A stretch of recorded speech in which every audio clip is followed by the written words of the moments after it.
Assalamualaikum warahmatullahi wabarakatuh.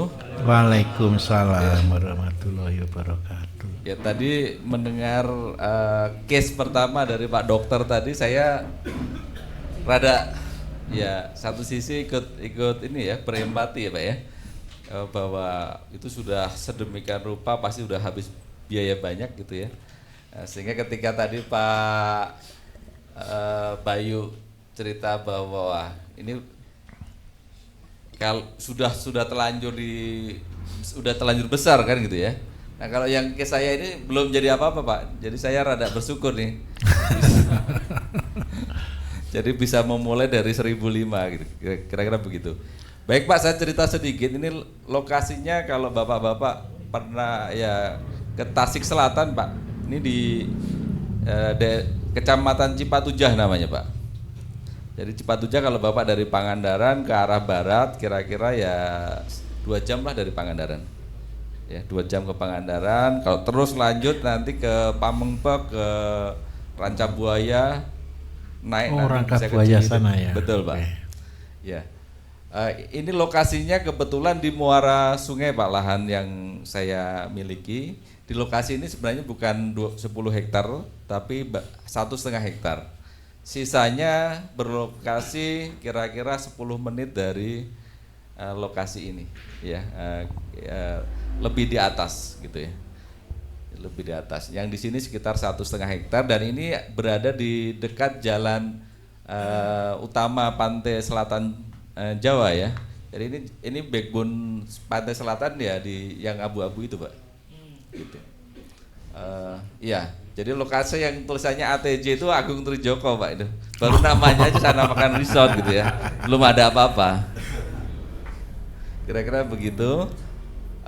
Total itu ada 1,5 hektar. Sayang saya nggak bisa tunjuk ya. Sampai. Nggak apa-apa. Yang ya, di ATJ Resort Pak ya. Ya.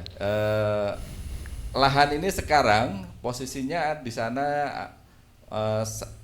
sawah ya, sekarang dipakai untuk padi, kemudian juga ada kelapa dan ini. Alhamdulillah ini sudah siap ini presenter kita. Sering presentasi ini. Ya. Pak Bambang bisa di zoom Pak? Ya, ATJ-nya di zoom Pak? Dari sini Pak sampai ke sini kira-kira. Gitu. Ya kalau bicara bisa nggak diperluas ada peluang sih Pak, karena sebelahnya sebenarnya sudah goyang-goyang juga. Gitu. Sampai di sungai Pak ya? Sampai sungai Pak, ya. Jadi kita persis di bibir sungai. Nah sungainya ini airnya sangat bersih. Jadi kayak kolam renang lah gitu ya. Cuma kolam renang jauh lebih gede Pak. Punten Pak Dokter. Kolam renangnya sungai ini Pak. Hati-hati buayanya tapi ini ya. Nggak ada Pak. Nggak ada ya. Nggak ada. Buaya muara nggak ada ya. Nggak ada. Jadi beberapa kali saya melakukan trip juga Pak. Jadi kita bisa menggunakan perahu dan di sana sudah ada yang membuat perahu dengan 2 perahu dijadikan satu, dibikin double deck gitu. Kita bisa wisata menyusuri sampai ke arah hulu Pak. Itu kira-kira perlu waktu 2 jam Pak. Oke. Iya. Menyusuri sungai itu, sungai yang sangat lebar. Sehingga kita di sana, wah ini kalau buat satu rombongan ini mungkin perahunya bisa kita perlu 2 perahu lah kalau rombongannya sekelas ini. Boleh lah, kapan-kapan kita reuni di sana. Ya. Angkatan 16 ya. Gitu. Siap. Ya. Nah tentunya ini yang idenya atau keinginan kita, saya berpikir bahwa karena saya juga ingin membawa misi untuk social development sebenarnya agar petani atau masyarakat di sana yang mostly adalah petani dan juga sebagian nelayan tentunya ya, itu bisa hidup lebih sejahtera dengan integrated farming ini gitu ya.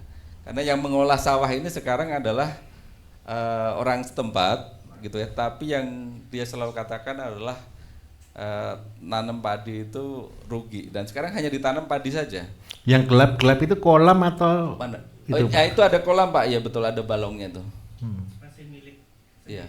Ini balong udah ditawar-tawarkan juga, belum saya ambil kalau ini balongnya. Okay. Jadi yang saya punya itu yang atas ini ya. Atas ini ke sini sampai ke sini. Oh, jadi ini tengah-tengahnya malah punya orang ini ya. Iya, Oke, tapi ada yang sampai sini Pak. clear. Ya, wah, ini lebih di zoom ya. Nah, ini sawah Pak. Ini yang ini sawah.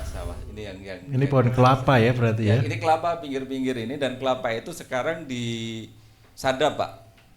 Berarti Gitu pabrik ya, gula ininya. ya. Ya, disadap, diambil niranya untuk jadikan gula. Nah, gula. Ya. Dan produksinya langsung di tempat sini, Pak. Sehingga terus terang tempat sini ini sekarang udah sering dipakai orang kalau malam Sabtu, malam Minggu orang pada camping, Pak. Pada camping di daerah sini. Dan di sini orang bikin gula, biasanya kalau saya ke sana juga sekalian beli gula langsung ya, dia produksi langsung kita bawa. Ya, gitu. Jadi ada petani nira, ada beberapa petani. Karena satu petani nira itu penyadap itu biasanya hanya sanggup menghandle 35 pohon. Ya. Tidak bisa lebih karena dia pagi harus naik, sore naik lagi kan gitu kira-kira. Ya, jadi ada beberapa penyadap yang menyewa kelapa yang ini bukan saya yang nanam, saya dapat udah begini gitu. Tapi saya memang sudah tanam lagi, susulkan Mbak. Iya. Agar ya ketika kelapa ini sudah terlalu tinggi mungkin nanti yang baru sudah siap regenerasi gitu. Nah, di luar lahan ini kira-kira 10 kilo tadi saya ada lahan beberapa rada terpisah tapi yang menyatu sekitar 5 hektar Pak Bayu. Itu kita bisa naik mobil ke sana tapi sebenarnya ada jalan mobilnya, hanya saja karena jarang sekali dilintasi sekarang posisinya dan belum dikeraskan ya Pak ya, itu jadi kayak semak belukar lah begitu. Minta maaf Pak, airnya payo atau tawar Pak sungainya? Ini payo Pak, sungainya payo, tetapi kalau kita bikin sumur di sini langsung tawar Pak. Baik. Iya. Jadi di selatan itu meskipun kita bikin bikin sumur di sekitar hanya beberapa ya 10-20 meter dari pantai itu sudah tawar. Iya. Itu yang rada beda kalau kita kemarin kita sempat ke Jepara 3 kilo dari laut aja masih asin, masih payau gitu. Oke. Kira-kira itu Pak. Saya butuh. Kota berapa kilo Pak dari sini? Maaf. Kota ini sebenarnya kalau terhadap kota kecamatannya relatif mungkin hanya sekitar 6 kilo ya. Kota kecamatan ada 2 kecamatan kanan kiri, ada kecamatan Cipatujahnya dengan kota kecamatannya dekat, kanan kiri jaraknya hampir sama. Kalau ke kota Tasiknya karena itu lumayan jauh Pak, sekitar 2 jam. Iya. Sekitar 2,5 jam. Ya. Betul. Nah, rencananya kota kabupaten itu akan pindah ke Karangnunggal ya Pak ya. Itu tinggal nunggu mungkin setelah Pilpres ini udah nanti Oktober tampaknya akan segera terjadi Karangnunggal. Nah, Karangnunggal itu lahannya bahkan sampai di seberang sungai itu Karangnunggal Pak. Masuk. Tadi boleh di ini Pak. Dikembalikan Pak Bambang. Di zoom out dikeluarkan Pak Bambang. Oke. Iya. Terus Pak. Sedikit lagi. Nah, Karangnunggal itu sisi sini udah Karangnunggal nih Pak. Oke. Ya, ini sama sini tuh beda kecamatan sekarang. Nah, Karangnunggalnya sendiri yang akan menjadi kota kabupaten. Ya, ibu kota kabupaten. Kira-kira seperti itu Pak. Baik. Pak Bayu. Nah, moga-moga nanti bersama BSM kita bisa jadikan tempat ini, harapan saya bisa jadikan tempat untuk pelatihan pertanian khususnya untuk Jawa Barat, karena kemarin saya lihat Jawa Tengah, Jawa Timur sudah ada, Jawa Barat saya serasa semoga di sini Pak. Kira-kira begitu Pak Bayu. Rio juga iya Pak. Terima Ya, kasih ya. Pak. Ya, makasih. Lah Bapak ini udah sampai ke Nias loh Pak. Oke, baik. Ini perkampungan ini besar Pak? Cukup besar Pak. Ya, ini ke sana masih Pak. Dan di Sisi sana juga perkampungan, Pak. Semakin ke sana semakin lebih padat lagi. Oke. Ini juga padat. Baik. Iya. Oke, terima kasih, Pak. Baik. Terima kasih. Ya. Tutup ya. Oke. Baik, Bapak Ibu, ini kasus kedua yang akan kita pelajari. Ada lahan kurang lebih tadi 1,5 hektar. Ini lokasi dari kota jauh, tetapi kalau untuk perkampungan, Pak, minta maaf, kita menjangkau sekitar 2000 KK gitu. Daerah sini ada tidak, Pak? Ada ya, clear. Oke, baik. Ayo, apa kita apakan tanah ini kira-kira, jangan dijual tapi. Karena tidak ikut punya. Langkah kira-kira apa, Bapak Ibu yang harus kita lakukan? Karena ini bapaknya tidak ada di situ kan? Belum, betul kan? Karena belum ada di situ. Berarti ketika kita taruh orang di sini ada biaya, betul atau tidak? Yang disebut dengan operasional cost. Langkah awal ketika tanah baru, ini resikonya. Perbedaan ketika Bapak Ibu punya tanah 1.005 di samping rumah atau dekat dengan rumah dengan tanah jauh dari rumah. Bapak datang ke sini berapa jauh, Pak? Saya 6 jam, Pak. Alhamdulillah. 6 jam. Berarti biaya datang aja sudah 1 juta, Bapak Ibu. Sekali visitor ini kan sudah 1 juta, betul ya? Nah, berarti ini kan masuk di operational cost. Berarti yang harus kita bangun, kita harus mempunyai di sini adalah basic namanya penghasilan harian. Kita harus hitung berapa KK.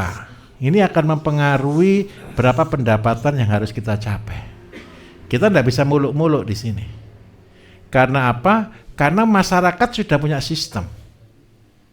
Sudah punya sistem perdagangan dan sebagainya. Karena itu kita tidak akan bisa ngubah BEM salah BEM. Goal kita adalah cukup untuk operasional, bisa untuk jalan aja sudah bagus. Nah, berarti Bapak Ibu seandainya di sini ada 2 orang. UMR 3 juta, Pak, bisa, Pak? Berarti per bulan berapa? 6 juta. Bapak datang seminggu sekali berarti tambah 4 juta. Berarti operational cost fix ada 10 juta. Ini belum pembangunan. Berarti yang harus kita upayakan Bapak Ibu bagaimana mencari uang 10 juta per bulan. Nah, kalau kita lihat kontur tanah seperti ini, tadi di belakang tadi kan ada pohon pinus juga. Berarti tanahnya ini subur atau tidak kira-kira? Sangat subur. Kelebihannya tanah sawah Bapak Ibu di pinggir pantai. Mineralnya tinggi atau tidak? Sangat tinggi. Pasti tinggi. Tanaman apa yang paling cocok? Kalau kelapa tumbuhnya subur kayak begitu, ini kan tidak ada kelapa warna kuning Bapak Ibu. Berarti hidup di atas air. Berarti ini air tanahnya paling dalam cuma 2-3 meter sudah ketemu air tanah. Nah, berarti air melimpah di sini. Ini Bapak saya tawari dulu, kepengen model apa saya harapkan? Aqua farming? Atau eduwisata biasa? Kalau ada air payo gini bisa udang, bisa bandeng, bisa macam-macam. Lele janganlah, terlalu murah. Udang bandeng bisa ini, Pak. Nah. Tambah udang ya. Oke, baik. Seandainya Bapak punya udang bisa jual enggak, Pak? Bisa ya. Oke. Saya akan ajari Bapak Ibu buat udang. Sebenarnya ada udang Indonesia itu yang bukan Faname ya. Udang-udang Kalimantan. Mana orang Kalimantan ada enggak? Udang jangan galak ya. Udang galak. Galah gitu ya. Itu keren gitu. Kenapa kok saya katakan keren? Mahal. Mahal. Nah, Bagaimana sekarang konsepnya kalau kita pelihara udang tanpa beli pakan? Selama ini orang pelihara udang beli pakan atau tidak Bapak Ibu? Beli. Tahu enggak udang itu di mata rantai makanan itu tingkatannya tingkatan apa? Paling bawah, decomposer, betul? Dia pemakan sampah. Nah, kita harus tahu dulu, sebelum kita ternak, kita harus tahu yang kita ternak itu di mata rantai itu, mata rantai makanan dia nomor berapa. Kalau dia nomor 1, itu harimau itu nomor 1 Bapak Ibu. Karena itu mahal. Dan nomor 1 beranaknya lama. Tetapi yang paling rendah itu beranaknya paling cepat. Karena itu telurnya udang bisa sampai 1 juta. Tapi begitu menetas dia juga dimakan predator yang lain. Karena nasibnya dia adalah memakan sampah dan dimakan oleh yang lain. Itu nasibnya dia. Nah, saya butuh uang 10 juta nih per bulan. Tetap penghasilan harian Bapak Ibu, ingat baik-baik. Sektor pertanian itu adalah penghasilan harian. Ini Pak, saya tawarkan semangka, melon, cabai, tomat, sayur bagus. Bapak pilih mana untuk penghasilan harian? Atau tanam semua? Tapi kalau tanam semua tidak cukup 2 orang. Oke, yang saya pakai harian apa ya kira-kira yang belum pernah saya ajarkan ya. Kalau daerah panas atau dingin Pak sana Pak? Angin tapi ya. Kalau seandainya jual semangka gitu bisa enggak Pak di sana? Belum tahu ya? Belum tahu juga. Kalau untuk penghasilan harian Bapak kepengen apa kira-kira? Kalau jagung manis? Masih belum tahu juga Pak ya? 6 jam soalnya ke pasar. Pasar dekat ada ya? Bapak bisa pilih apapun deh, Bapak tentukan, saya ikut tanamannya. Bapak senengnya tanaman apa? Tadinya saya berpikir tuh ada sayur, terus kemudian juga bangsa anggur Pak. Anggur, boleh anggur juga boleh Pak. Jadi saya mix untuk Edu wisata, baik. Tapi anggur tidak bisa masuk di penghasilan harian soalnya. Karena dia tetap di masa 4 bulanan atau 6 bulanan. Oke, kalau sayur Bapak kepengen sayur apa Pak? Semua cocok. Semua cocok. Asal jangan minta kubis. Kubis pun cocok sebenarnya. Jangan minta brokoli lah. saya rasa yang paling banyak dikonsumsi waktu itu kali ya paling sekitar ya kangkung, bayam. Kalau kangkung bayam jelas gampang, tapi jualnya takutnya mudah-mudahan bisa lah ya Pak ya. Mudah-mudahan bisa. Saya hitungkan yang paling gampang dari kangkung bayam gitu aja ya. Kayak Pak Dokter tadi enak itu, tetangganya kangkung bayam semua. Enggak, kalau dalam komunitas jualnya numpang. Harganya tinggal produksinya saja. Oke, kita anggap penghasilan hasil adalah sayur, pakai kangkung dan bayam. Kangkung kita buat rata-rata sama, 1 ikat 1000 ya, boleh ya.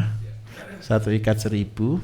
Berarti karena kebutuhan kita setiap bulan adalah 10 juta, ini kita bagi dengan 30, Bapak Ibu ketemu berapa per hari? 330. Kita buat untuk cadangan, berarti kita amankan di angka 500.000 per hari. Karena target kita 500.000 per hari, berarti berapa ikat Bapak Ibu? 1 meter persegi ketemu cuma 10 ikat. Berarti kita butuh berapa meter persegi? Kalau seandainya 1 karyawan 25 meter masih mampu atau tidak kira-kira? Mampu. Sudah selesai? Bukan, ginilah. Ketika kita bisnis Bapak Ibu, datang ke situ, ndak rugi itu sudah bahagia. Betul ya Pak ya? Setelah kita berarti tanah yang kita butuhkan untuk lokasi berapa meter Bapak Ibu?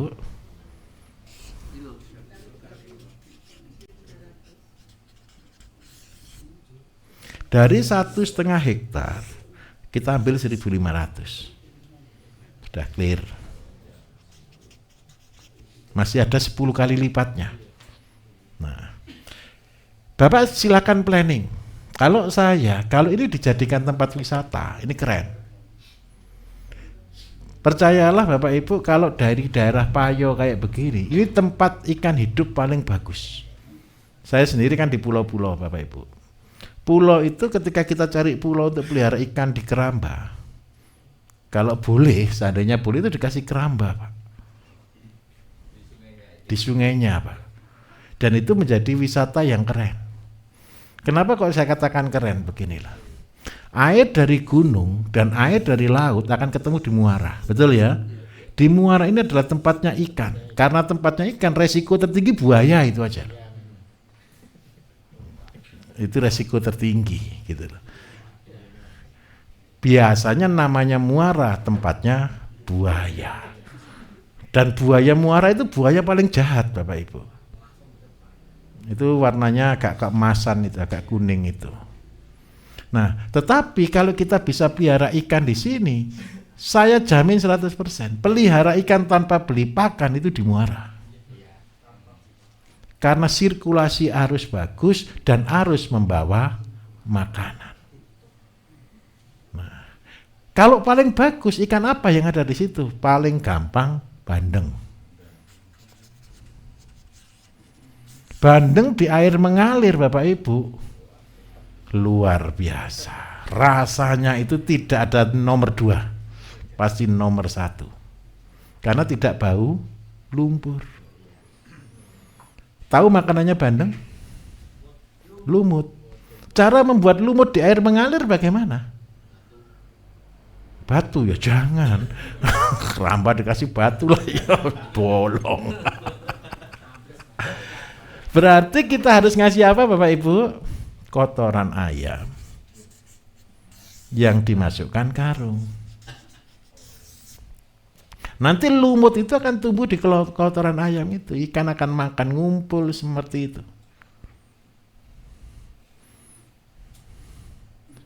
Berbahagialah Pak punya tanah yang strategis. Tinggal berapa banyak kotoran ayamnya. Per 5 meter 1 kotoran ayam. 1 karung. Ukuran karung yang standar 50 kilo itu ya. Bapak Ibu tahu enggak kotoran ayam kalau ada kotoran ayam petelur daging tahu enggak? Kena air dia tenggelam atau terapung?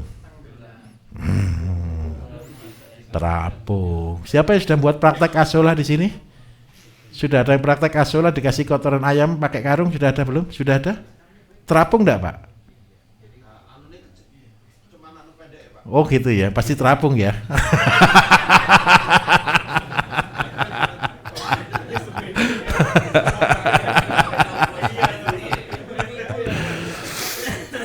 Nah, kalau seandainya luas kolam itu adalah anggap aja 10 kali 10 kerambanya. Nah, berarti untuk kotoran ayam butuh berapa Bapak Ibu? 20. Sudah Pak, masukkan 20 kotoran di sini. Dan selamat menikmati. Tinggal tunggu besar saja. Nggak usah kasih makan. Iya.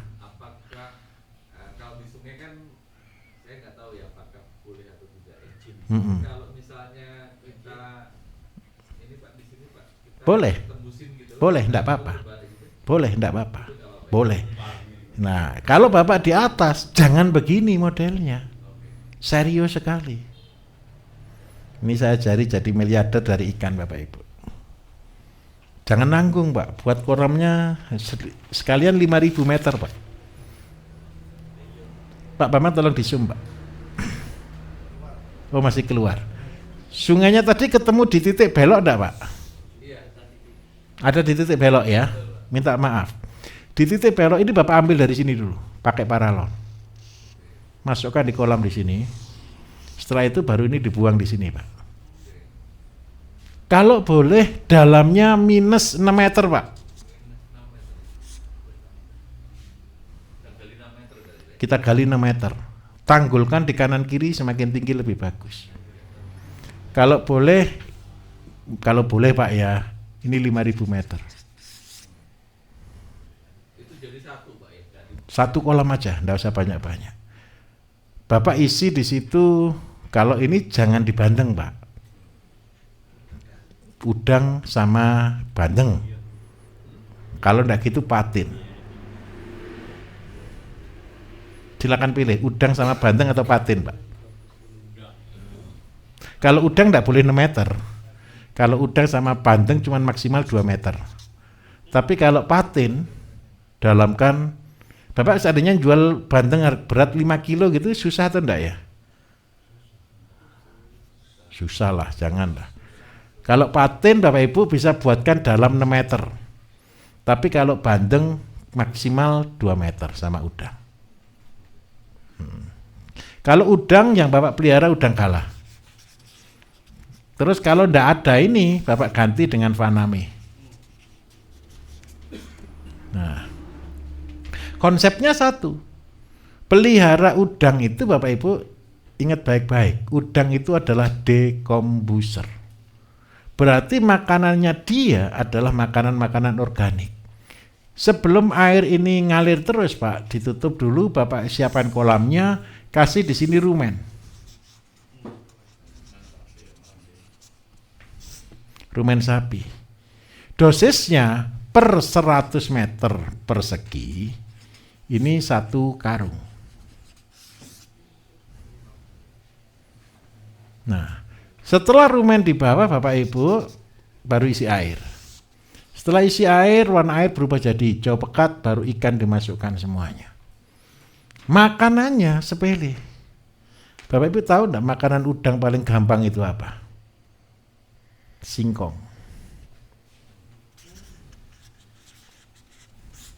Bandeng makan lumut, di atas nanti kasih kotoran ayam ya, makan dari sini, terus udangnya makan singkong. Singkong cuma dipotongi Pak, potongi dadu 1x1 atau 2x2. Ngasih makannya enggak usah tiap hari, 1 minggu sekali. Per meter persegi total pakan adalah 1 kilo sampai panen. Anggap aja panennya 2 bulan sampai 3 bulan. Sudah selesai Pak. Jadi 2 bulan dibagi 30 hari. Berarti anggap aja 2 ons atau 1 ons per hari lah maksimal. Ini makanannya hanya singkong rebus. Saya punya udang Bapak Ibu, saya punya lobster, udang air tawar, udang itu makanan saya cuma singkong. Saya orang pelit. Saya tunjukkan pelit saya. Saya punya warung, betul ya. Warung saya jualan singkong goreng. Sudah ngicipi singkong goreng sini belum? Oh, enggak pernah dikasih ya. Besok ya. Cotot bukan, singkong yang gorengnya ada. Singkong goreng. Singkong goreng itu kan ini singkong Bapak Ibu. Betul ya? Ini dibuang, betul atau tidak? Yang jelek-jelek ini dijadikan cotot. Yang bisa digoreng kan ini, kan betul kan? Nah, yang ini kan dibuang juga, betul kan? Yang saya kasihkan udang ini sama ini. Politisasi. Terus kulitnya untuk pakan kambing, gitu ceritanya. Nah, jadi Bapak Ibu, Pak minta tolong, kalau pelihara bandeng boleh, Bapak pelihara bandeng. Kalau udang Bapak Ibu supaya pasti berhasil, 1 meter kasih 10 ekor. Kecil aja, enggak usah muluk-muluk. Terus untuk bandengnya 1 meter juga 10 ekor. Berarti untuk bandengnya berapa kalau kali 5.000?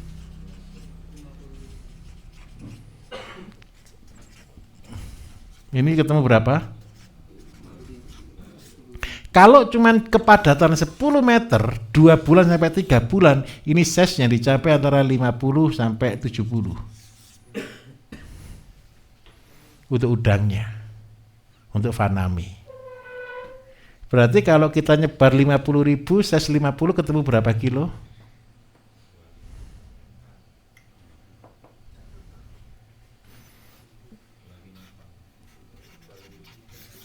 Betul ya, ketemu 1 ton ya, per 2 bulan. Harganya ya masih lumayan lah, 60 ribuan lah mungkin sekarang. Size itu. Kalau 60 ribu kan lumayan ya. Per 2 bulan dapat 60 juta kan masih bahagia kan. Tapi udang ininya, bandengnya Bapak Ibu, panennya ini adalah 4 sampai 6 bulan. 1 kilo isi 3. Kalau 1 kilo isi 3 berarti ketemu berapa? Anggap aja 15 ton. Kali harganya bandeng maksimal di angka 20 lah. Ketemu berapa? Kan bahagia. Panennya misahnya di mana? Apa? Oh, tanyakan tukang panennya besok. Terlalu gampang itu, Pak. Pakai ada caranya, Pak, ada caranya. Kalau Bapak mau panen udang dituakan seperti bandeng, berarti udangnya bisa size di bawah 50.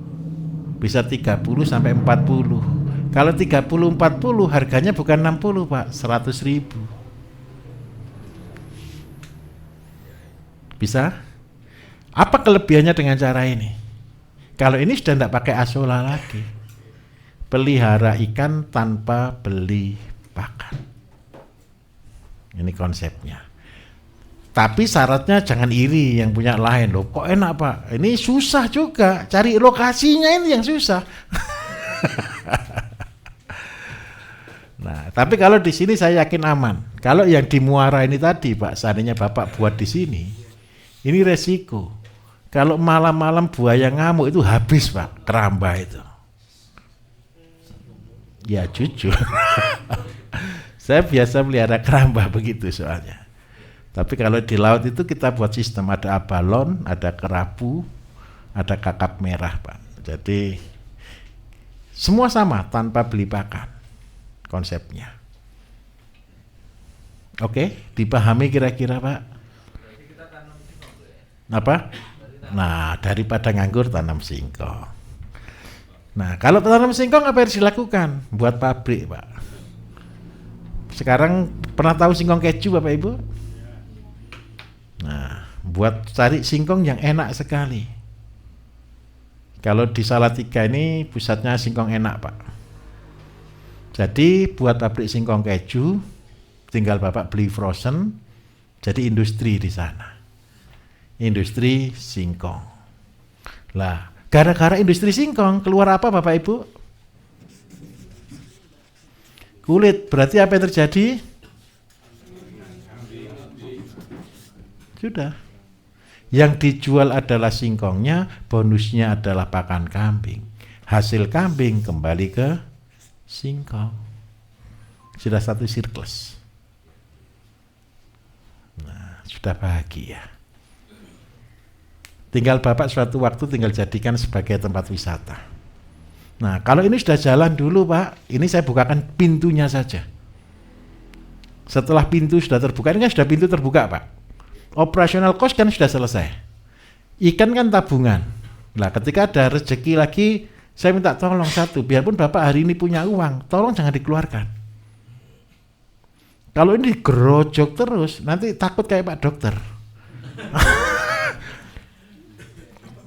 Bangun tidak digunakan Pak. Ya tetap digunakan, tapi belum pada waktunya. Tetapi kalau Bapak mulai dari kosong, step by step, ini akan tahun depan baru bangunan bertahap sesuai kebutuhan. Tapi ketika Bapak sudah kasih industri di sini, industri apa? Singkong. Terpaksa punya kambing. Terpaksa akhirnya jadi homestay Bapak bisa jadi. Resortnya betul-betul bisa jadi. Tapi resort sudah tidak membebani uang kantong. tapi sudah menjadi dari kegiatan itu sendiri.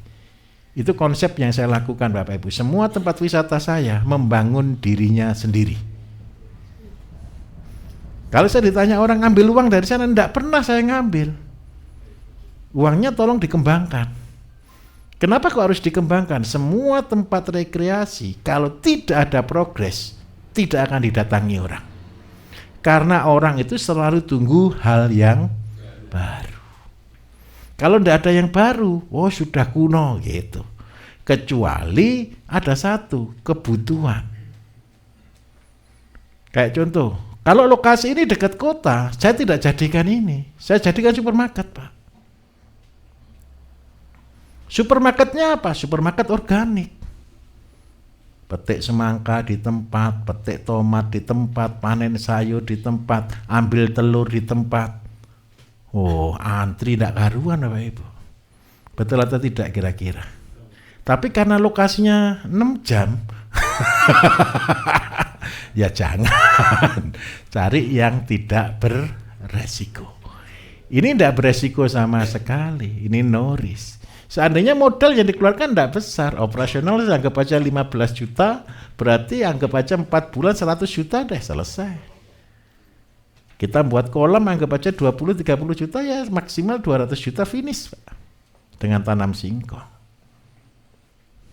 Bisa dipahami Pak? Mudah sudah? Siap. Ini pintunya Pak. Setelah pintu terbuka terserah Bapak. Tapi pesan saya cuma satu. Anggar 200 selesai. Setelah itu tidak boleh uang keluar lagi. Sudah sampai ini berbulat Pak. Syukur-syukur karyawannya yang 2 nanti betul-betul pilihan Pak. Saya harus katakan jujur Bapak Ibu, yang paling susah itu ngatur SDM. Kita sudah planning bagus-bagus nanti, wah santai-santai, wah repot nanti. Jadi yang paling susah saya katakan, bangun SDM. Ketika dia sudah menjadi base system, itu sudah luar biasa. Oke, bisa dipahami Pak? Oke, mana lagi? Sekarang saya bahas Pak Lurah. Mana Mbah Lurah dari 1 atau 2 nih? Oke, tidak apa-apa, ini masih studi kasus. Besok masih ada waktu full tanya jawab. Materi sudah saya selesaikan malam ini. Ayo Pak, mari Pak. Sekarang masuk di konsepnya Mbah Lurah. Oh, mari sebentar Mbah Lurah, ya. Tadi kalau Paname ya. Iya. Saya melihat di sana kan memang yang punya kolam Paname. Pak, ini kan soal virus Pak. Gimana? Virus. Jangan dikasih pakan. Oh, oke. Yang membuat virus itu pakan Pak. Tapi bukan karena aliran airnya. Ikuti ini. Kasih rumen di dalamnya. Rumen itu isinya probiotik. Terus yang kedua, ketika itu dikasih probiotik, ya ada sih kalau mau lebih bagus Pak. Nanti minta SOP Pak ya. Dikasih pembenah tanah Pak. Per minggu diberikan Pak. Pembenah tanah itu probiotik. Itu aja. Jadi memang Bapak Ibu ini menyakitkan bagi petambak. Karena apa? Diajar tidak boleh beli pakan.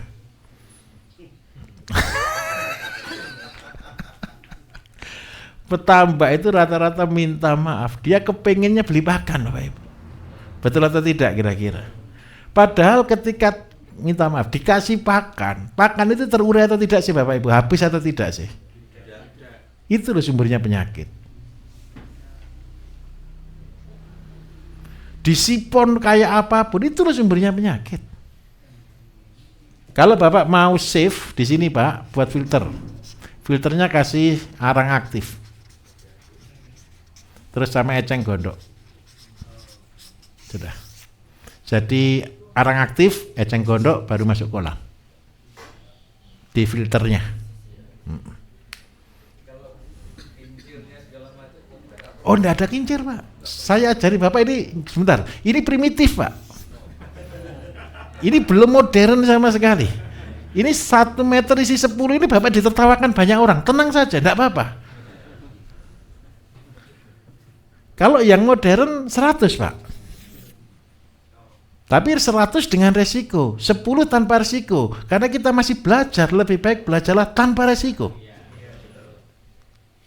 Kan Bapak kepingin panen udang kan? Bukan cerita udang kan?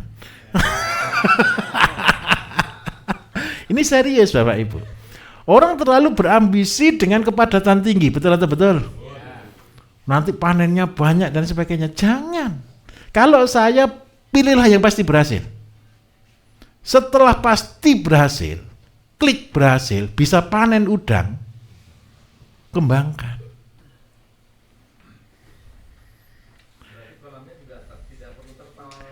Tidak perlu sama sekali, Pak. Ini primitif tradisional. Sangat deso. Bapak Ibu, saya ngajari ini, mana yang dari Gresik? Ada enggak Gresik Surabaya ini? Surabaya. Gresik tahu enggak? Ujung Pangkah ke sana itu pusat udang enggak? Itu pelihara udang tanpa beli pakan semua itu. Modalnya cuma satu, kotoran ayam. Tapi salahnya satu, kotoran ayam enggak difermentasi. Ini tahu enggak kincirnya mana? Bandeng itu kincirnya. Bandeng itu pengaduk Bapak Ibu. Itulah namanya simbiosis mutualisme. Dan percayalah, bandeng tidak makan udang. Jeleknya lagi satu Pak, di daerah Gresik itu kedalaman kolam cuma 50 cm. Lah Bapak kan bisa gali 2 meter. Nah itu pasti berhasil. Gampang atau mudah Bapak Ibu? Makanya Bapak bersyukur punya lokasi yang betul-betul strategis. Ini yang mahal lokasinya. Lah nanti ketika Bapak ini sudah jadi kota daerah itu, ini dijadikan wisata, keren Pak. Wisata bakar udang gitu kan belum ada.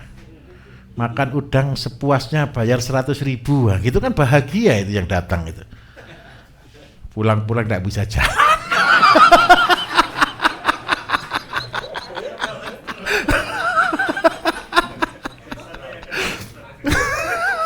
Ada food doctor di luar dikasih Bu obatnya.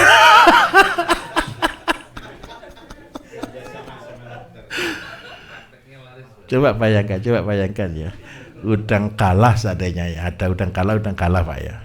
Sundui dibakar di situ, ini malam-malam kan bahagia. Kalau di Jakarta satu biji bisa 10.000, 15.000. Lah itu bakar di atas kolam, ikannya segar, rasanya pasti manis. Organik lagi. Bahagia. Oke?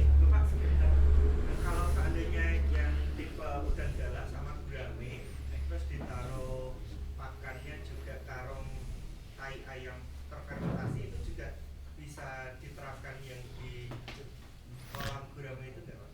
Kalau gurami dia tidak makan lumut. Kurang makan lumut. Nila yang makan lumut. Tapi kalau untuk gurami tidak bisa. Karena airnya payau. Nila pun perlu adaptasi. Bisa sih nila, tapi perlu adaptasi. Kolam yang di samping itu ditaruh nilai. Iya, perlu adaptasi. Tapi kalau ini dikasih bandeng tempatnya. Lah kalau saya ngajari mulai dari apa yang jangan mengada-ada. Ini dikasih nilai bisa, perlu adaptasi. Tapi kalau dikasih bandeng pasti berhasil. Nah, kalau Bapak pinter lagi di dalamnya sebari aja rumput laut sebagian Pak. Untuk makanannya si bandeng dan tempat persembunyiannya si udang. Oke, clear? Oke, maka Pak Lurah. Ini dua-dua maju enggak apa-apa ya, nanti saya bahas sama. Saya yakin kasusnya sama.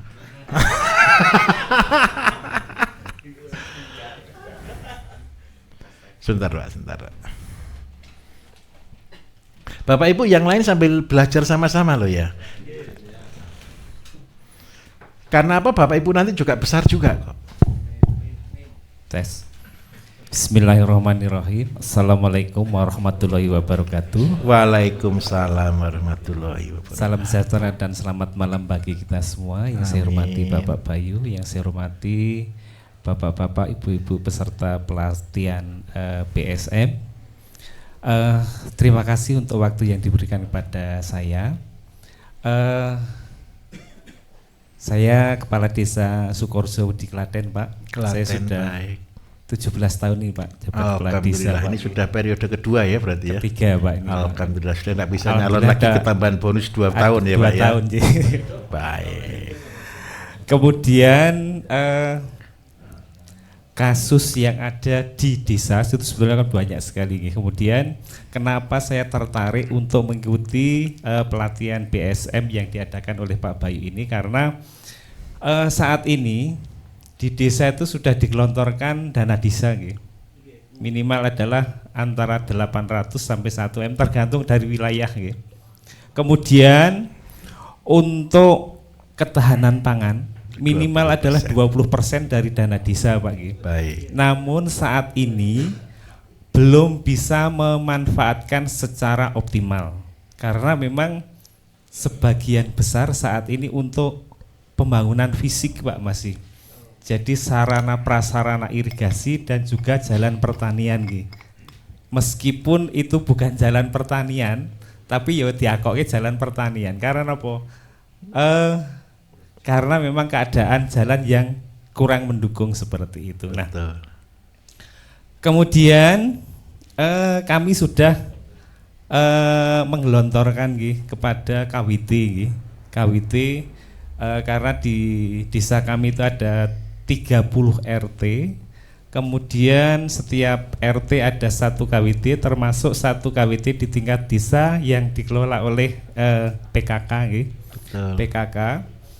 Kemudian di tahun 2022-23 kemarin kami sudah memberikan bantuan berupa ayam, ayam KUB beserta dengan Kandangnya. kandangnya.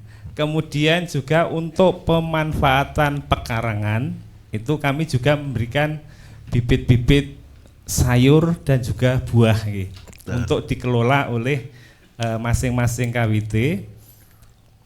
Namun di tengah perjalanan saat ini memang sebetulnya itu juga ada pemantauan, tapi karena untuk masyarakat yang namanya bantuan atau dana dari desa itu adalah sifatnya bantuan yang mana itu tidak ada pertanggungjawabannya. Karena apa?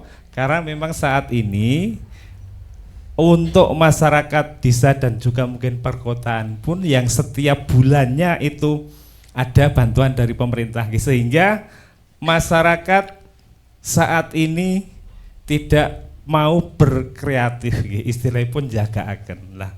Kemudian kami bermaksud karena memang di 2024 ini itu masih adalah untuk ketahanan pangan tersebut. Nah, kemudian kami juga untuk KWT dan kelembagaan desa termasuk di dalamnya adalah BUMDes, kami sudah rencana yaitu adalah untuk studi tiru di Sosrowijayan, Yogyakarta. Di sana ada aqua farming, bukan aqua farming, hidroponik, hidroponik yang mana di sana karena kemarin sebelum ke sana sebelum KWT dan kelembagaan desa saya ajak ke sana, kami sudah survei dulu. Jadi ada gambaran yaitu adalah nanti setelah datang ada penyambutan, kemudian di sana ada semacam penjelasan program seperti yang diutarakan pada awal tadi pagi oleh Pak KB. Kemudian setelah itu keliling, kemudian juga metik sayur, kemudian setelah metik sayur itu juga istilahnya demo masak. Nah, demo masak dengan harapan kami mengajak kelembagaan desa yang ada di desa kami itu supaya merubah mindset nggih. Dengan apa yang dilakukan oleh KWT di Sosrowijayan tersebut, itu pun bisa berjalan seperti itu. Kemudian karena potensi yang ada di desa kami sebenarnya juga cukup banyak nggih, setelah kami sering melihat YouTube yang ada di Pak Bayu. Tapi sebelum kemarin saya melihat YouTube dari Pak Bayu, gambaran potensi desa itu hampir tidak ada. Adanya hanya pertanian. Di saat musim penghujan itu adalah padi, kemudian di saat musim kemarau adalah jagung. Hanya itu. Nah, kemudian kami di tahun 2024 ini setelah kami nanti istilahnya memberikan studi banding tersebut, kami akan menggelontorkan dana tersebut untuk KWT. Nah, kami mengharapkan dari Pak Bayu yaitu adalah untuk solusi. Karena apa? Karena terutama adalah kaitannya dengan merubah mindset kelembagaan desa yang ada di desa kami, terutama adalah KWT, supaya KWT tersebut dapat berjalan. Kemudian dengan berjalannya KWT tersebut, monggo nanti istilah pun saged dengan rencana kami nggih. Rencana kami adalah dengan teori gara-gara dan juga untuk kehol dulu nggih. Karena kami belum berani melangkah ke Intansari dan lain sebagainya karena apa? Itu untuk proses yang panjang. Mungkin apabila nanti di tahun 2024 ini bisa jalan, kemudian baru melangkah ke berikutnya. Karena memang di desa kami juga ada kolam Pak yang saat ini tidak termanfaatkan. Itu luasnya kurang lebih sekitar untuk kolamnya itu sekitar 1000 meter. Kemudian di sebelahnya itu ada sawah yang mana itu adalah bisa dialiri air. Jadi di sampingnya itu adalah sungai. Jadi sungai tersebut bisa dimasukkan ke sawah, kemudian setelah ke sawah kemudian bisa dimasukkan ke kolam yang luasnya kurang lebih sekitar 1000 tadi. Baik. Mungkin KWT berapa anggotanya Pak? Untuk KWT itu ada 30 RT. Setiap RT itu untuk anggotanya adalah sebetulnya semua kepengurusan RT. Jadi paling tidak ada 5 kali 30, 150. itu ada 150 ditambah dengan desa itu ada 6. Baik. Jadi sekitar 160-an gitu Pak untuk anggota KWT. Nah, mungkin untuk kaitannya dengan desa itu monggo mungkin dari Pak Kades yang dari mungkin Gunung Kidul sekaligus jadi bisa sekaligus mungkin Pak Bayu untuk bisa memberikan penjelasan. Mungkin tidak jauh berbeda Pak. Pasti tidak jauh berbeda. Ini sudah cerita embung nanti. Matur nuwun. Assalamualaikum warahmatullahi wabarakatuh. Waalaikumsalam. Karena sudah ditebak sama Pak Bayu, saya akan berusaha untuk beda. Alhamdulillah. Embung Ya. bocor. Yang pertama adalah sebenarnya persoalan pertanian ini kami sudah rasakan sebelum saya ketemu sama Pak Bayu. Saya punya tanah pelungguh, itu sudah tak tantang kepada Karang Taruna, sapa sing gelem garap tanah lungguhku tak gratiske. Ini adalah karena saya berpikir bahwa generasi tani kita semakin habis. Betul. Di samping itu juga niat petani untuk nandur padi itu sudah semakin hilang. Dan sekarang beralih ke jagung yang disampaikan Pak Bayu tadi juga menjadi kenyataan di kami.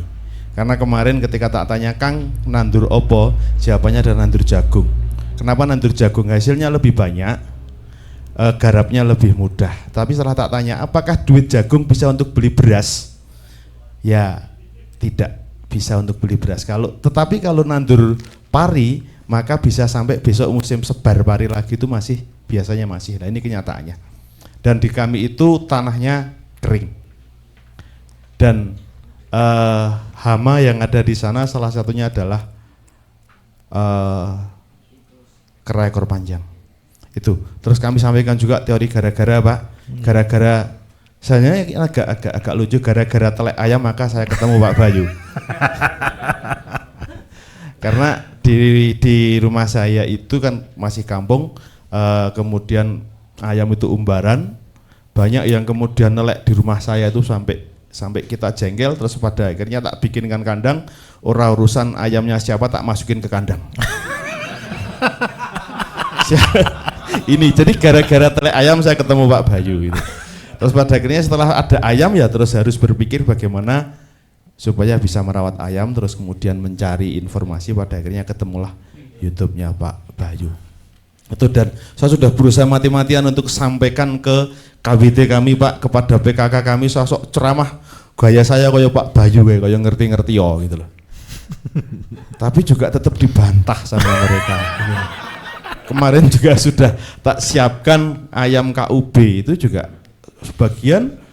Ini info kemarin ketika saya mau berangkat sini ada yang mengatakan sudah 70 butir telur Pak belum dingerami, dan ini luar biasa sekali.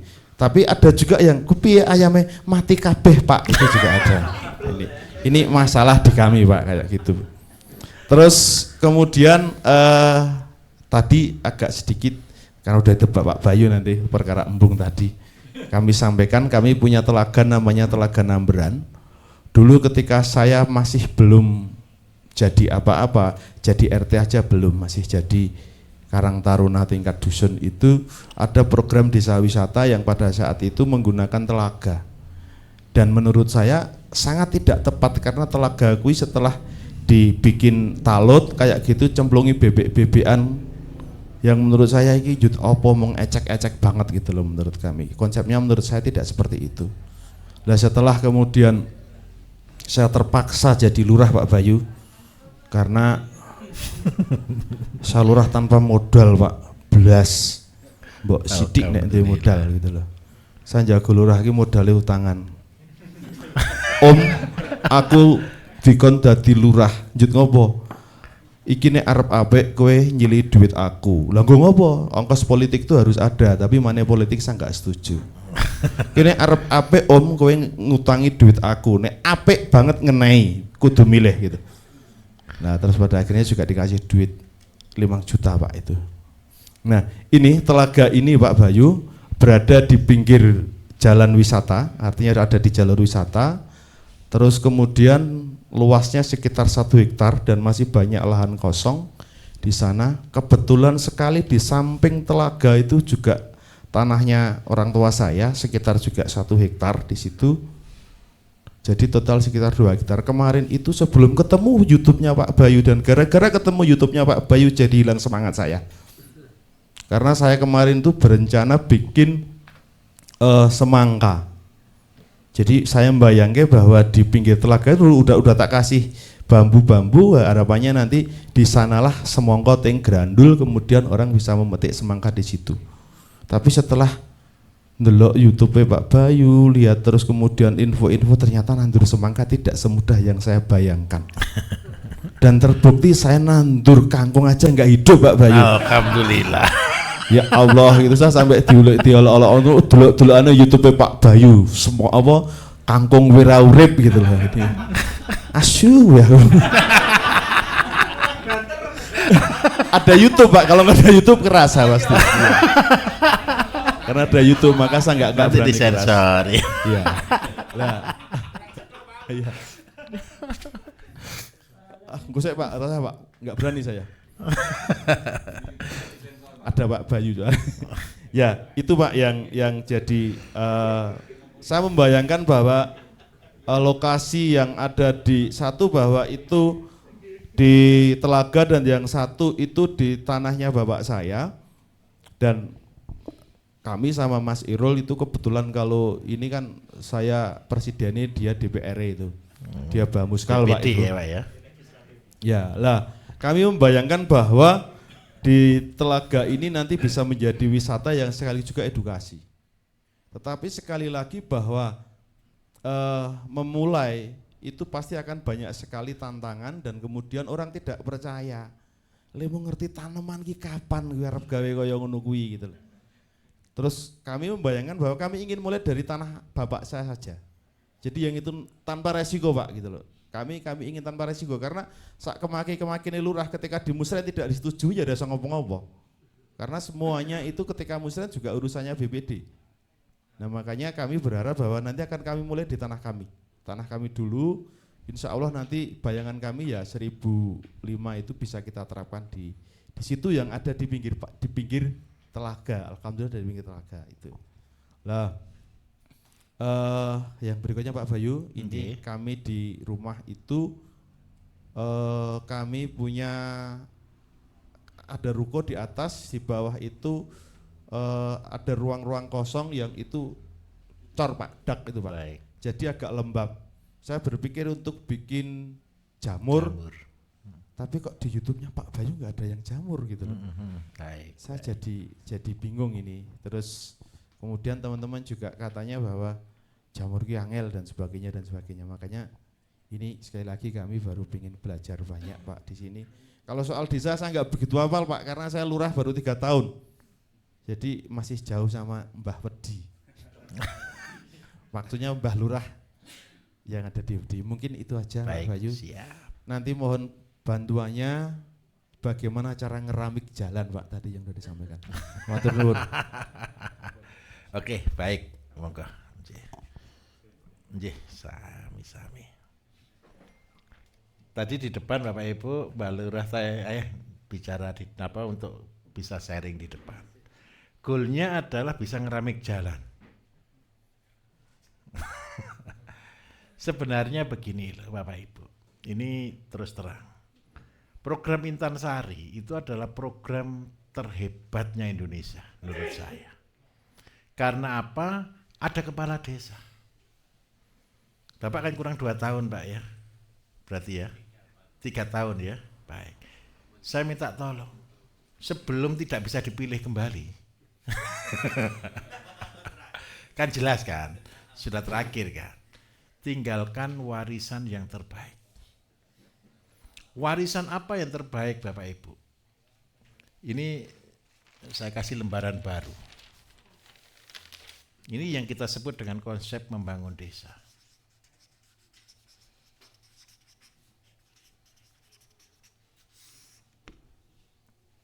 Bapak tadi punya KWT 160 orang. Saya minta maaf Pak, seandainya satu rumah itu punya 10 ekor ayam, itu banyak atau sedikit?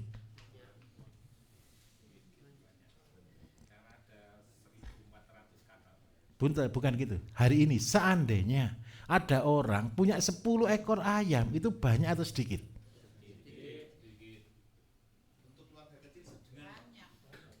Enggak, di desa itu enggak usah disuruh, perasaan saya punya ayam kok.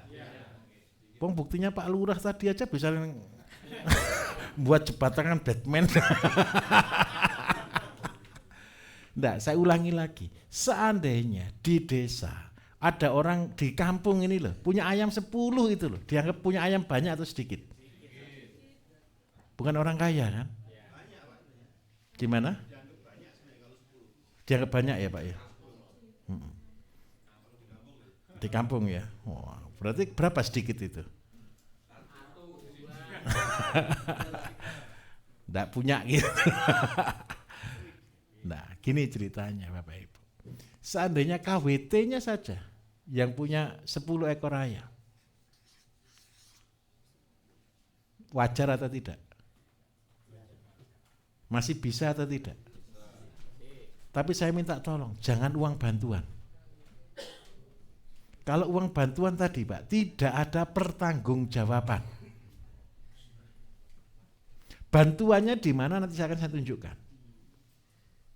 Uang dana desanya di mana nanti ini titiknya harus tepat.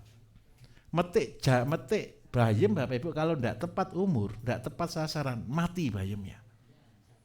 Kita harus metik yang begitu dipetik langsung tumbuh.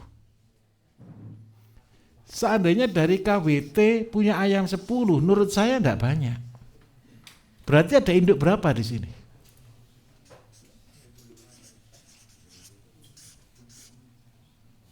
$1.600. Kita konsep yang 1.000 untuk telur, yang 600 untuk anakan. Sudah. Ini sama-sama induk.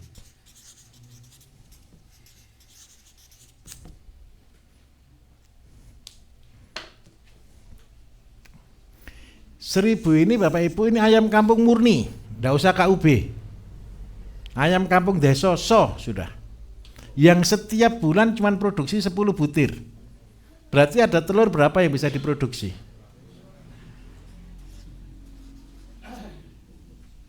Betul ya? Yang ini sama. Ketemu berapa? Saya minta tolong. Telur ini Bapak Ibu yang beli namanya BUMDes. Pakai dana desa. Jadi desa meminjamkan uang ke BUMDes untuk modal. Kalau meminjamkan ke desa ke BUMDes berarti perlu pertanggungjawaban tidak? Perlu. Kalau tidak dikasih pertanggungjawaban itu orang Indonesia itu biasa Bapak Ibu. Dikasih sapi ya tinggal tamparnya. Dikasih kambing ya tinggal ceritanya. Nah, dari BUMDes ini tugasnya apa? Beli telur ini. Yang dari telur 10.000 untuk dijual kembali. Dijualnya ke siapa? Ke masyarakat lokal bisa, keluar juga bisa. Harganya tolong diatur sendiri. Tapi yang 6.000 ini yang netaskan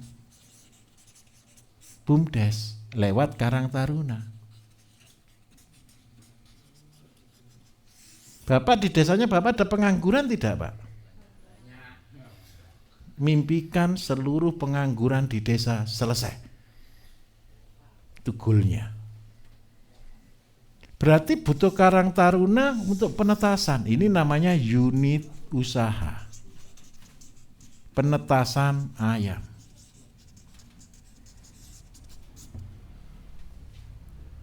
Dari 6.000 anggap aja netes cuman 4.000.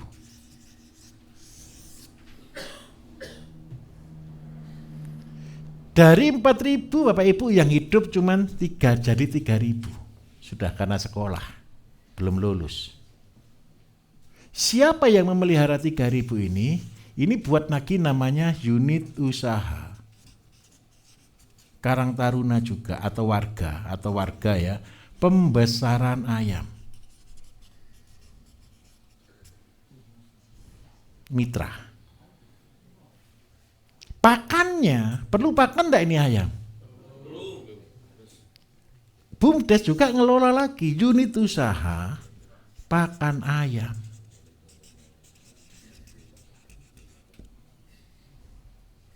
Belinya dari mana jagungnya?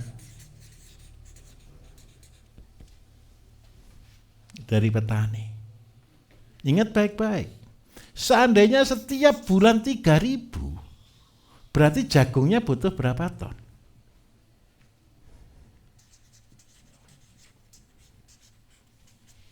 Ketemu berapa Bapak Ibu? Ini untuk penggemukannya. Induknya belum. Induknya ada 600. 600 kali 6 kilo. Jadi total anggap baca 16 ton. Terus yang ini juga butuh pakan. 1.000 kali 6 kilo. Total pakan yang harus diproduksi unit usaha pakan ada 22 ton per bulan. Seandainya satu unit ini fair lah ngambil keuntungan Rp500. Sudah dapat profit berapa? 10 juta. untuk gaji 3 orang atau 4 orang lah. 1 unit jalan. Terus yang kedua, petani yang katanya setiap tahun panen jagung, Pak. Jagungnya jangan dijual keluar. Betapa ironisnya petani ketika jual jagung terus beli pakan. Betul atau betul? Yang membuat petani rugi ini kan karena harga toh, Pak. Seandainya harga itu 5.000 tuh, petani jarang dibeli harga 5.000. Harga pedagang itu harga 7.000 kadang-kadang, betul atau tidak? Supaya fair ya naiknya harga jadi 6.000. Petani bahagia, yang beli juga bahagia. Terus habis gitu karena ini pakan ditambah dengan asola, jadi pakannya kan ini satu. Kalau ini tambah gabah. Anggap aja kalau sama gabah nih yang ini, pakan yang ini. Berarti jagung 1 6.000, gabah 1 6.000, asola kan 2 kan gratis. Betul atau tidak? Berarti ketemu harganya berapa? Dibagi berapa? Ketemu berapa per kilo? Biaya kita 1 ekor cuman kali ketemu berapa? Kalau ayamnya dijual harga 40.000, masih profit atau tidak? Masih profit. Telurnya beli dari rumah masing-masing ini. Mungkin anggap aja beli telur tetas harga 2.500. Maka minimal 1, Pak. 160 orang ini ngolah limbah LRT, jualnya telur.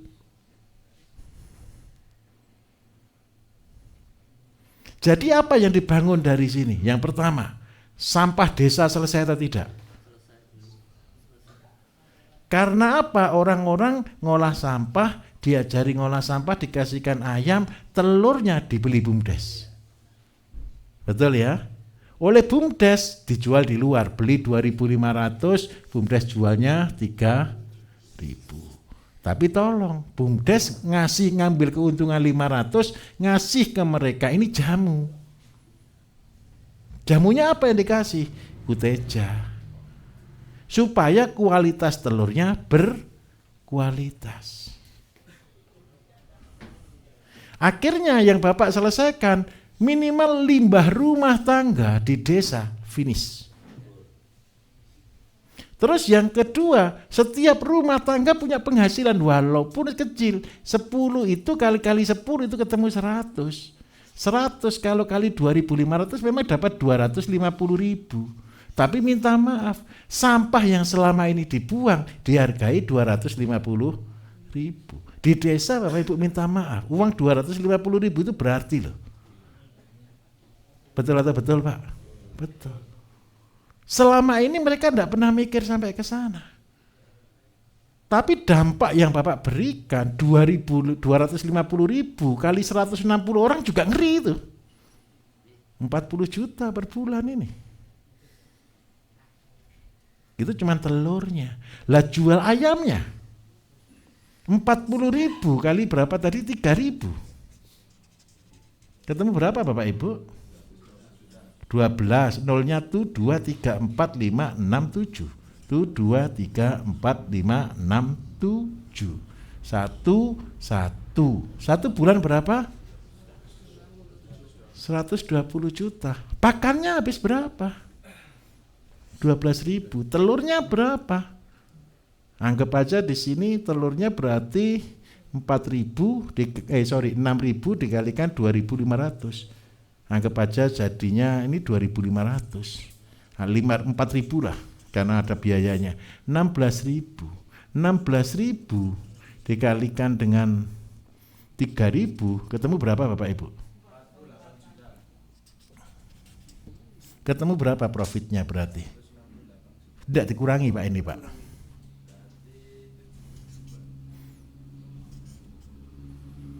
BUMDes dapat keuntungan 72 juta. Bahagia enggak BUMDesnya? Bahagia.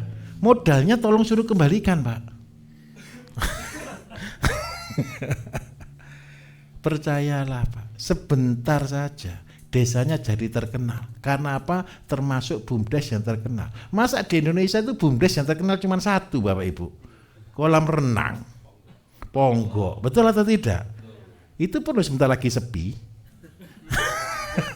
Kalau cuma nonton air gitu loh, ya bosen toh. Kalau dengan cara ini kira-kira ini real atau tidak, Bapak Ibu? Real. Berapa banyak tenaga kerja yang kita serap? Banyak sekali. Yang agak masalah kami sebenarnya kalau LRT itu kebanyakan tetap mereka kalau nggak di Grengge ya tetap untuk makan sendiri Pak. Jadi Iya, untuk ayamnya sendiri kan Pak. Loh, sebentar Pak. Ayam ini punya mereka sendiri Pak. Di rumahnya sendiri-sendiri. Bukan. Ayam ini di mana Bapak Ibu? Di rumahnya masing-masing. BUMDes ini berinisiatif ayammu telurkan tak belinya. Jadi ada income enggak ke masyarakat? Ini akan memacu kira-kira ayamnya diperbanyak atau diperkecil? Diperbanyak. Jumlahnya pasti diperbanyak. Bukan karena kita menambah, karena dia kepingin. Sekarang jualan telur loh sing beli BUMDes. Nah, jualnya kemana ayam ini? Bisa di desa, bisa di luar daerah. Betul atau betul kira-kira? Akhirnya apa yang terjadi? Petani bahagia, Pak. Tanah-tanah pertanian pasti digarap dengan bagus. Lah, kalau ada dana Pak, salah satunya masukkan di alat-alat pertanian. Karena apa? Kendala di desa itu kan tidak ada yang kerja. Alat tanam jagung disewakan, jangan digratiskan. Alat tanam jagungnya kan jagung dibutuhkan nih, yang otomatis. Panen jagung, belikan traktor yang otomatis. Karena apa? Tenaga kerja tidak ada. Gara-gara sistem sudah ada jagung ini saja. Berarti ada apa di dalamnya? Sapi. Kalau ada sapi berarti muncul lagi unit usaha. Pupuk. Wah, BUMDesnya kaya. Pupuk yang produksi BUMDes. Siapa yang beli? Petani lagi. Tapi harganya murah. Goal kita apa? Mandiri pupuk, mandiri pangan, dan yang paling keren, mandiri tenaga kerja. Akhirnya usaha ini kira-kira Bapak Ibu, pertama ini aja deh dulu Pak. Yang lain jangan dilihat dulu deh, penduduknya. Bisa dipahami kira-kira? Tunjukkan di mana kira-kira kesulitan Bapak melangkah, mumpung masih ketemu saya ini. Bentar, oke, Bapak dulu, oke. Karena gini, BUMDes itu kan sudah beberapa kali istilah kan diberi dana dari desa. Iya. Tapi ya orang melaku seperti itu loh. Sebentar. Musrenbang Des yang kemarin Iya. itu saya jelaskan masyarakat istilah kan untuk sementara ini BUMDes tidak boleh istilah kan untuk Dipinjemi uang lagi. iya. Oke. Karena gini uang yang sudah banyak diberikan itu pun belum Berhasil. Baik. Baik. Ya kan dalam musrenbang des masyarakat itu belum diperbolehkan karena apa? Karena yang jelas untuk memasukkan di dalam APBDes itu harus ada persetujuan di dalam Betul. review RPJMdes lewat musrenbang des Pak. Baik, Seperti betul, itu Pak Nji. betul. Oke, setuju. Kenapa BUMDes selalu gagal Bapak Ibu? Karena usahanya tidak jelas. Coba bayangkan, BUMDes kadang-kadang cuma ngurusi, ya minta maaf, usaha-usaha yang tidak tahu arahnya. Nah, karena apa? Karena itu mereka gagal. Nah, Bapak sebagai kepala desa, ini Bapak terserah. Seandainya BUMDes tidak mau Pak, ya jangan pakai nama BUMDes. Pak Lurah dewe melaku boleh ya? Jangan nanti diiri. Kumpulkan orang, buat program. Siapa yang mau? Kalau perlu ini enggak usah BUMDes deh, ini swasta. Boleh enggak Pak kira-kira? Boleh. Kalau swasta menurut saya mungkin lebih bertanggung jawab mungkin. Nah, silakan jalan. Pakai dananya sendiri kalau swasta. Betul ya? Silakan jalan. Akhirnya minimal satu goalnya Pak. Bapak cari orang yang bisa menjalankan ini. Supaya apa? Syukur-syukur nanti dia kan, kalau ini swasta lebih dia niat Pak, buat mesin tetas, unit penetasan. Mesin tetas ini Bapak Ibu kalau seandainya telurnya ini dulu 160 terus bisa jadi 500 orang, telurnya ngeri ini. Sudah bisa jual DOC. Terus yang kedua, unit mesin tetas ada, unit usaha, terus habis itu unit usaha untuk pembesaran ayam. Ada kelompok-kelompok yang membesarkan. Yang menjadi masalah pembesaran ini kan satu Bapak Ibu. Pakannya dari mana? Betul atau tidak? Kalau pakan ini beli di toko, tidak ada pemberdayaan. Tetapi pakannya beli di desa itu juga, di unit pengolahan pakan. Dari mana bahannya? Dari petani. Petani dibeli terus buat asola. Maka yang tercipta adalah usaha-usaha di desa. Nah, caranya supaya ini jalan sepele. Ini minta tolong Mbah Lurah. 1.500 betul-betul dibuat. Praktekkan mininya, mulai mesin tetas dibuat. Sudah buat ya tadi ya, netasnya separuh, tadi dikoreksi. Terus habis itu pakannya dibuat. Setelah pakan dibuat, dibesarkan. Setelah dibesarkan, diceritakan. Ini loh yang terjadi. Terus ditawari, siapa yang mau kerja. Akhirnya apa Bapak Ibu? Kalau program ini tidak selesai sehari, 2 hari, sebulan, 2 bulan. Untuk membuat satu desa berubah minimal butuh waktu 1 sampai 2 tahun. Ketika program ini jalan setahun 2 tahun, Bapak tidak usah nyuruh besar, terpaksa jadi besar sendiri.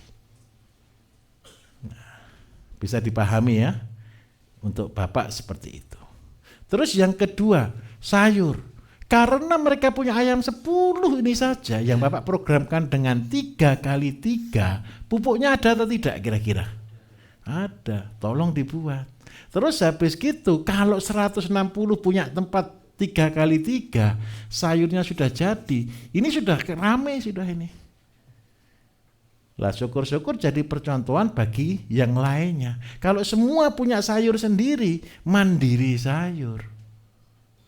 Kita buat Bapak Ibu, tidak usah muluk-muluk. Bapak punya 1000 kakak enggak di sana? Lebih dari 1000 kakak. Sehari nitip 1 kilo aja. Berarti berapa ton? 1 ton, betul ya? 1 ton kan sudah 1 pickup kan? Seandainya 1 kilo cuma dapat uang 5.000 saja per keluarga. Dapat uang 1 bulan 150, tapi penjualan dari desa ini sudah bisa 1 ton per bulan. Sudah 5 juta sendiri. Saya tunjukkan Bapak Ibu, ini untuk Gunung Kidul sekalian.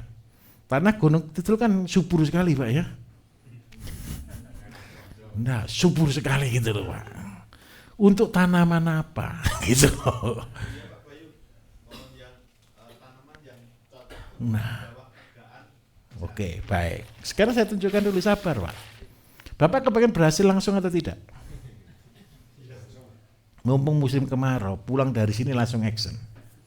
Saya minta tolong tanamlah labu kuning.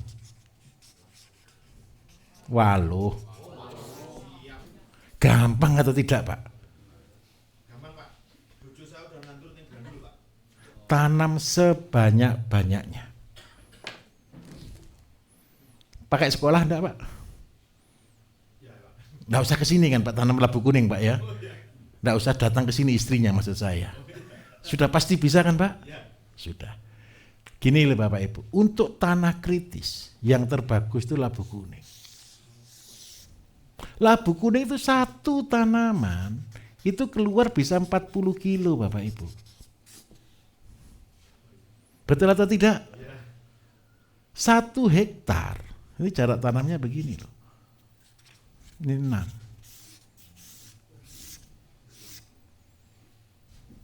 1 tanaman itu berarti 3 meter persegi. Kalau 1 hektar berarti berapa tanaman? Kalikan 40 kilo ketemu berapa Bapak Ibu?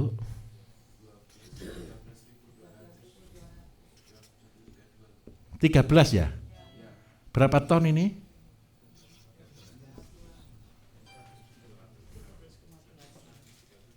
$132 ton. Ya betul ya? Kalau harganya enggak usah mahal-mahal deh. 2.000 saja. Berapa?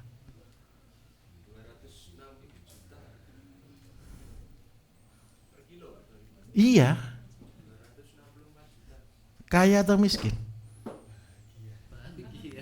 Orang sering kali Bapak Ibu enggak mikir. Walah tanam kok labu kuning. Coba daerah Kopeng beli 1 biji berapa? Duh, ya sudah, kenapa kok enggak ditanam?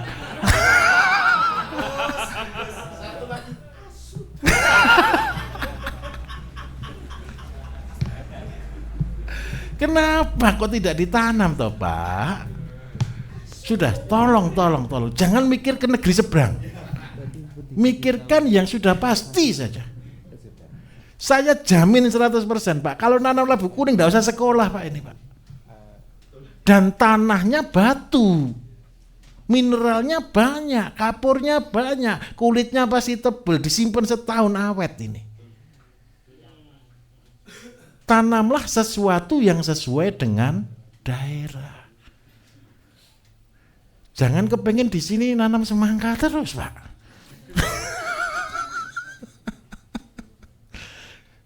Coba lah bayangkan, nanam semangka sama nanam labu kuning modalnya murah mana? Ya sudah, cari yang enggak usah modal. Tanah lungguhnya Pak, mumpung kemarau, tanami labu kuning semuanya. Terus nanti jangan tanya ke saya jualnya di mana. Percayalah, saya jamin 100% Pak, laku. Apalagi enggak usah mahal-mahal, 2.000 enggak boleh, 1.000 sudah. 1.000 itu yang beli bahagia kipas-kipas. Saya minta tolong, mumpung masih ada air, airnya dimanfaatkan.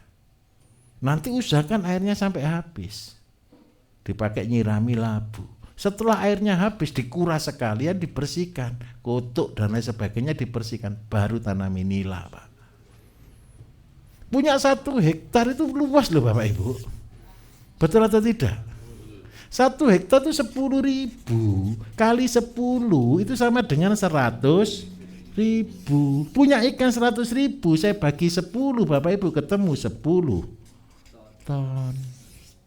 10 ton itu loh, duduk manis dapat 300 juta. Kok tidak mau toh Pak?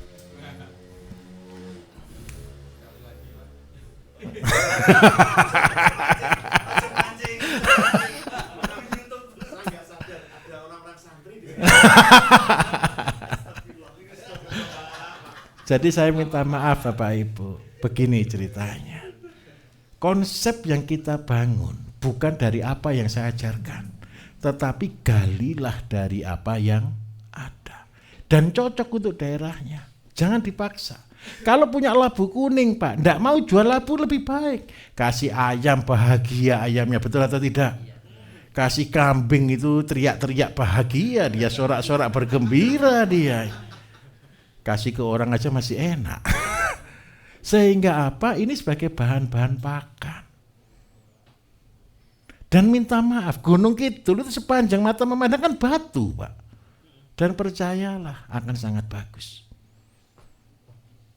Ayo kita rubah daerah minus menjadi surplus. Bisa diterima? Kalau untuk pohon jati, di bawah pohon jati apa yang paling tahan kering? Nomor 1 adalah kunyit. Nomor 2 adalah kencur. Kencur itu penutup tanah. Kalau pas kemarau mati, pas hujan tumbuh. Biarkan aja tetap hidup dia. Jangan tanam jahe, busuk. Ada orang berkata, saya tanam jahe Pak, biar lama tambah besar. Nggak bisa. Jahe itu setiap tahun dia habis. Yang setiap tahun tambah banyak, kencur, temulawak, kunyit. Harganya memang murah, paling cuma 1.500. Tapi kan nggak usah buang apa-apa, tinggal taruh saja bahagia. Oke Bapak Ibu, bisa diterima. Untuk Bapak Ibu yang lain, kita besok tanya jawab full ya. Untuk materi kira-kira semua sudah lengkap atau belum ini?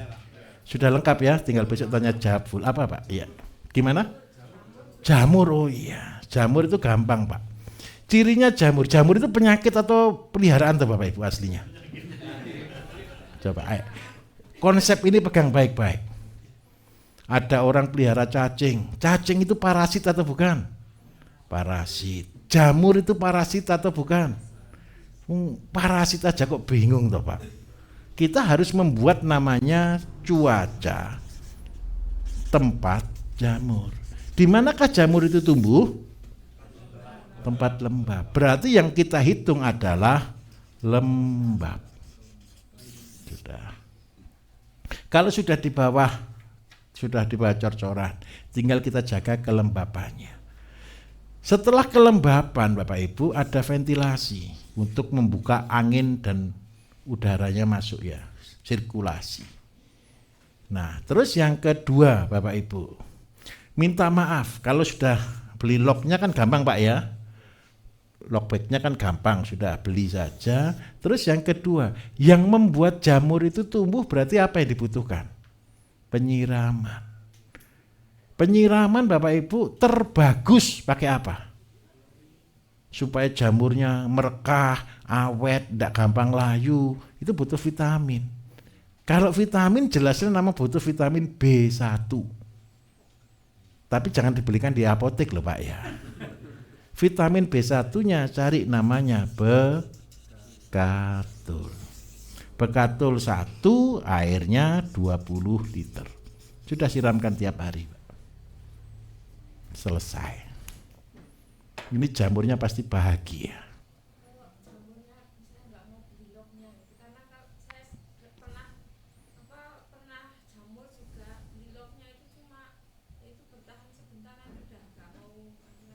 Itu karena kurang lembab. Sudah lembab. Dalamnya kalau perlu gini Bu. Kelok ya. Nah kadang-kadang kan keluar di sini sudah habis. Betul kan? Ini lubangi saja. Tambahi lubang. Kalau terlalu busuk berarti terlalu basah. Terlalu busuk, terlalu basah. Kalau buat lock sendiri Bapak Ibu ya boleh, tapi harus disterilkan. Ini loh bayangkan ya, buat penyakit aja susah. Loh serius ini, jamur itu loh penyakit, betul kan? Buat penyakit aja harus dipasteurisasi, harus disterilisasi, betul atau tidak? Lah kalau seandainya jamuran kok ya malah bingung tuh ya.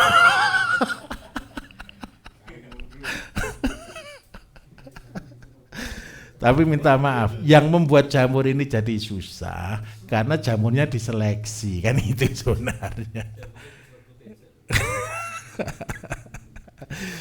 Jangan nanti disemprot kuteja, jangan Pak. Kena kunyit itu antibiotik dan antiseptik. Tidak boleh. Ya, mari Pak. Sama saja Pak.